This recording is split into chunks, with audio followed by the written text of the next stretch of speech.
بسم اللہ الرحمن الرحیم۔ نماز کرب و بلا کی اذان ہے مسلم، حسین کشتی دیں بادبان ہے مسلم، مزاج دانے امام جہان ہے مسلم، ہتھیلیوں پہ دعاؤں کا مان ہے مسلم، انہی کی آس پہ بے آس ناز کرتے ہیں، وفائیں ایسی کہ عباس ناز کرتے ہیں، وقار جعفر طیار مسلم ابن عقیل، جلال حیدر کرار مسلم ابن عقیل، امید شاہ خوش اتوار مسلم ابن عقیل، وفا شناسی کا معیار مسلم ابن عقیل، شہادتوں کے سفر کی ہیں ابتدا مسلم، اور خود اپنی ذات میں پوری ہیں کربلا مسلم۔ عزیزان محترم، السلام علیکم ورحمۃ اللہ وبرکاتہ۔ ہماری یہ بزم جس عظیم شخصیت کے نام ہے وہ ہیں سفیر حسین جناب مسلم ابن عقیل علیہ السلام، والد عقیل ابن ابی طالب اور والدہ علیۃ النبطیہ۔ جناب مسلم اس خاندان سے تھے کہ جو معدن عصمت و طہارت، اس خانوادے کے جوان کہ جو علم اور عمل کا واحد مرکز مانا گیا، اس پاکیزہ مٹی سے خلق ہوئے کہ جو فردوس بری کی تخمیر تھی، اس بہادر گھرانے کے فرزند کہ جس نے کبھی کسی دشمن کو پشت نہ دکھائی، اس نسل کے مرد کہ جس کی شجاعت پر آسمان کے فرشتے بھی گواہ ہیں۔ عزیزان من، جناب مسلم کی پرورش بھی انہی گودیوں میں ہوئی کہ جن گودیوں میں پل کر سید الشباب اہل جنہ پروان چڑھا۔ تحصیل علم کے لیے باب مدینۃ العلم کی ذات ہی کافی تھی، اب فنون جنگ ان کا خاندانی جوہر تھا۔ بزرگوں کے آگے زانو ادب تہ کر کے وہ مقام حاصل کیا کہ فرزند رسول الثقلین مولا حسین علیہ السلام نے جناب مسلم ابن عقیل کو اپنا نائب بنا کر اپنا سکہ کہنے کو تیار ہوں، اور بات جب سفیر منتخب کرنے کی ہوئی تو دنیا و آخرت کے بادشاہ نے اپنے تمام اقربا میں سے اپنی نیابت، سفارت، وکالت اور رسالت کے لیے جناب مسلم ابن عقیل کو ہی منتخب کیا۔ جناب مسلم دینداری میں مسلم اور تقوی و پرہیزگاری میں ان کا ایک نام تھا۔ مولا حسین نے جناب مسلم ابن عقیل کو اپنا نائب اور سفیر بنا کر چند تعریفیں ان سے مختص کر دیں کہ مسلم مولا حسین کے موثق، عالم، عادل، فاضل اور ایک بہت بڑے شجاع تھے، بہادری میں بے بدل اور جرت میں ضرب المثل۔ کوفے کے لوگ جب ایسی قد و قامت والی شخصیت کو دیکھتے تو ان کے جسموں میں لرزہ پیدا ہو جاتا، اور وہ کہتے کہ واقعاً یہ شخص اپنی جلالت اور شائستگی کی بنا پر نیابت کرنے کے اہل ہے۔ عزیزان من، ہم نے یہ تو جان لیا کہ مولا حسین نے جناب مسلم کو اپنا سفیر بنا کر کوفے شہر روانہ کیا، لیکن سوال یہ پیدا ہوتا ہے کہ ایسی کیا وجہ پیش آئی کہ مولا حسین کو اپنا سفیر منتخب کر کے کوفے جیسے شہر بھیجنا پڑا؟ تو وجہ یہ تھی کہ کوفے کی مکار اور غدار عوام کی جانب سے مولا حسین کو مسلسل خطوط موصول ہو رہے تھے، جن کا موضوع فقط یہ تھا کہ مولا ہمیں بنو امیہ کے ظلم و ستم سے نجات دلائیے، کیونکہ ہم ان کے ظلم و ستم سے تنگ آ چکے ہیں، اور آپ سے گزارش ہے کہ آپ ہماری مدد کریں، کوفے آئیں، ہم آپ کے ہاتھ پہ بیعت کرنا چاہتے ہیں، اور اسلام کی اس جنگ میں ہم آپ کے ساتھ ہیں۔ عزیزان امام حسین، ہمیں کتابوں سے ملتا ہے کہ ان خطوط کی تعداد کم سے کم 16,000 اور زیادہ سے زیادہ 42,000 تھی۔ جب اس غدار عوام کی جانب سے اصرار بڑھا اور حد سے تجاوز کرنے لگا تو مولا حسین نے جناب مسلم کو کوفہ روانہ کیا۔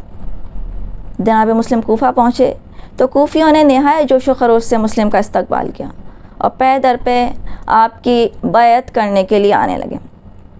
کچھ ہی وقت میں بیعت کرنے والوں کی تعداد 18,000 اور بڑھتے بڑھتے 1,00,000 تک پہنچ گئی۔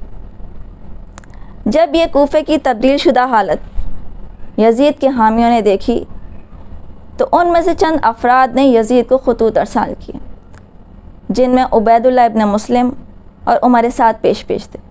ان خطوط میں ان افراد نے یزید کو جناب مسلم کی کوفہ آمد، لوگوں کی ہزاروں کی تعداد میں ان کے ہاتھ پر بیعت کرنا اور موجودہ حاکم کوفہ نعمان کی سستی اور کمزوری بتفصیل درج تھی۔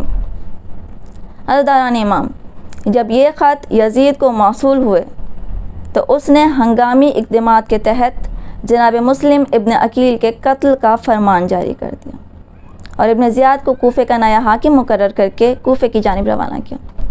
ابن زیاد جب کوفہ پہنچا تو یہاں کی تبدیل شدہ حالت دیکھ کر بہت حیران ہوا۔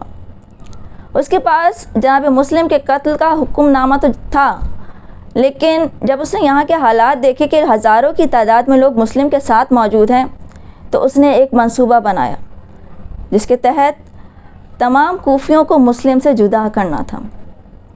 اب اس نے اس منصوبے پر عمل کرنا شروع کیا، اور منصوبے کے تحت سب سے پہلے رؤسائے کوفہ کو اپنی نرم باتوں اور مکاریوں سے اپنے ساتھ شامل کیا۔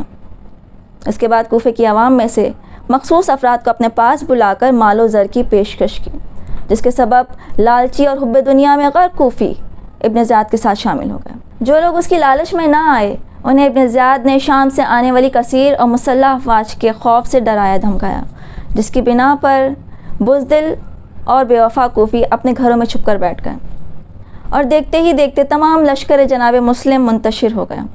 اب مسلم کا ساتھ دینے والا کوئی نہ تھا۔ مسلمانوں سے بھرے کوفے میں مسلم تنہا رہ گئے۔ عزاداران امام، مسلم کا کوئی ایسا یاور و مددگار نہ تھا کہ جس کے گھر مسلم پناہ لے سکیں۔ کوفیوں کی بے وفائی اور امام وقت سے جدائی مسلم کو آزردہ کر رہی تھی۔ کوفے میں اعلان ہو چکا تھا کہ جو بھی مسلم کو پکڑ کے لے کر آئے گا اسے انعام و اکرام دیا جائے گا۔ چلتے چلتے مسلم ایک مکان کے دروازے پر آ کر رکے۔ یہ مکان ایک مومنہ کا تھا جو دل میں محبت اہل بیت رکھتی تھی۔ نام تھا طوعہ۔ جناب مسلم نہ جانے کب سے چلتے چلتے آ رہے تھے۔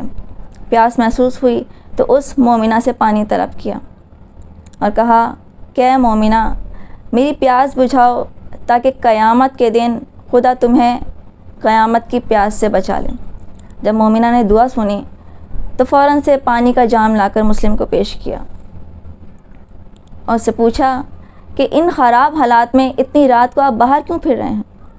مومنہ کے پوچھنے پر جناب مسلم نے تمام حال بتفصیل سنایا۔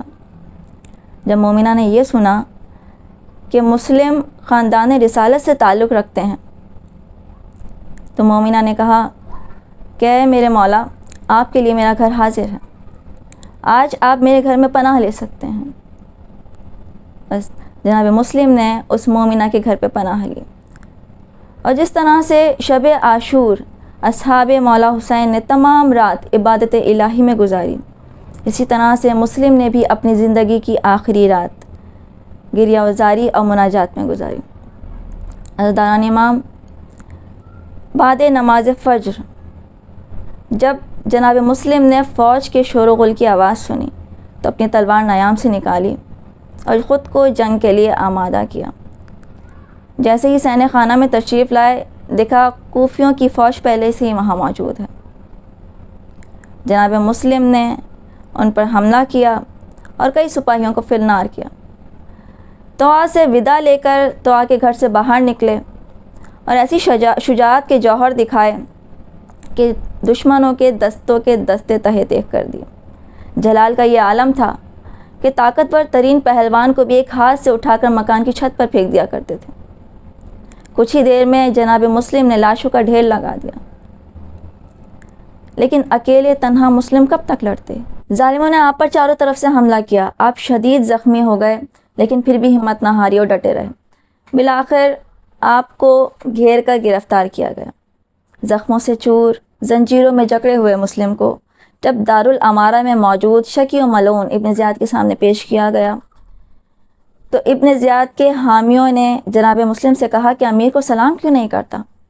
تو اس بے بسی اور غربت کے عالم میں بھی جناب مسلم نے جرأت ہاشمیہ کا ثبوت دیتے ہوئے فرمایا کہ میرا امیر فقط حسین ابن علی ہے۔